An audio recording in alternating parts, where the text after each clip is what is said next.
As you know, we talk about today 5 unbelievable accomplishments that were achieved posthumously.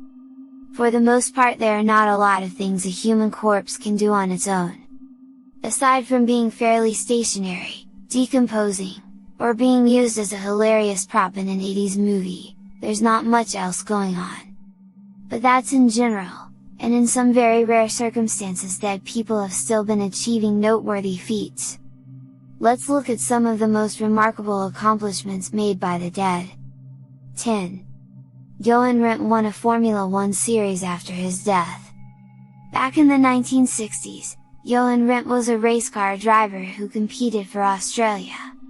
Tragically, Rindt died in an accident in 1970 when he was practicing for the Italian Grand Prix.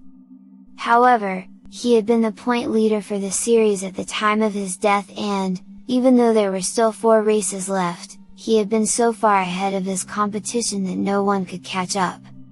That meant that by the end of the entire series of races, Rindt was still in the lead. He became the first, and to date only, driver to win a race series posthumously. 9. The corpse of Pope Formosus was put on trial. These days the Pope is the kind of person who will sometimes make proclamations about how we should be better treating people in war zones or in developing nations. There's not a lot of power given to the Pope on a world scale anymore, and they rarely do a lot to ruffle anyone's feathers outside of occasionally saying things that people disagree with. Go back in time and the papacy was a very different thing. The Pope was often considered a man of massive power and could command kings. They could also just be completely bizarre, like when Pope Stephen VI held what came to be known as the Cadaver Synod. 9 months after Pope Formosus had died back in the year 896, his corpse was exhumed by Pope Stephen. The two had been political rivals and Stephen wanted to put Formosus on trial for breaking many laws. Keep in mind, he'd been dead for 9 months. The man's actual corpse was put in a chair and a whole trial was conducted with that corpse in the chair. He was found guilty of his crimes, had 3 fingers cut off, and then he was buried only to be dug up again and executed despite still being dead. His body was tossed in the Tiber River.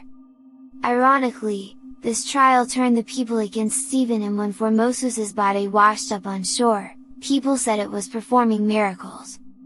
Stephen was later jailed and strangled to death. 8. Dante Alighieri was exonerated for a crime 700 years after dying. One of the most famous writers in history, Dante Alighieri was responsible for the Divine Comedy. It's still a well-known work in the present, but the writer had his detractors back in the day who weren't appreciative of his non-artistic works. Dante had been a politician in Florence in the early 1300s and had made some rivals along the way. For being a member of the wrong political party, Dante was convicted in a court of corruption and patronage.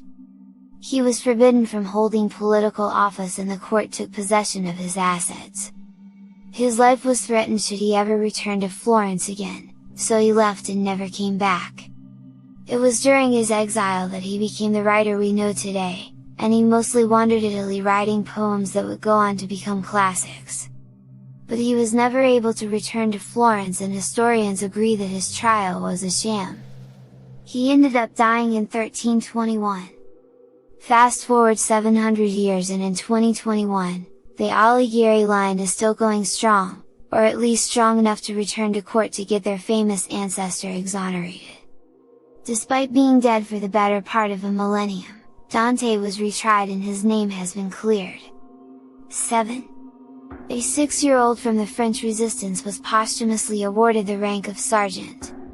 The French Resistance during the Second World War has gone down in history as an example of, and even a blueprint for, what it means for a small, organized force to stand up to something that should be much more powerful than yourselves in the fight for what you know is right. Many people today only know the French Resistance from films and from history classes, but the reality of what happened back then is much more harrowing and dramatic than we'll probably ever realize. A stunning example of this comes in the form of a 6-year-old boy. Marcel Pint was a courier for the Resistance. The little guy carried messages for the resistance past Nazi guards, helping his father, whose farm was a base of operations for sending and receiving coded messages. Accidental gunfire from the resistance themselves took the boy's life. To honor him, his name was inscribed on a memorial in Aix-sur-Vienne. In 1950, he was even given the rank of sergeant. 6. Douglas Adams posthumously voiced a radio broadcast of his books. Douglas Adams became a beloved writer thanks in no small part to his Hitchhiker's Guide to the Galaxy series. Before becoming a multi-million selling book series, it was actually a radio show. The tradition of performing the series on the radio has lived on, even after the death of Adams himself, who passed away in the year 2001. When the BBC adapted the final 3 books of the series to the radio, they even threw in a remarkable twist. Adams had been known to read the books publicly for years, so they took older recordings made just before his death and included Adams himself as the character Grejag, including him with the actors who were newly performing it. The series featuring Adams' voice aired 4 years after his death.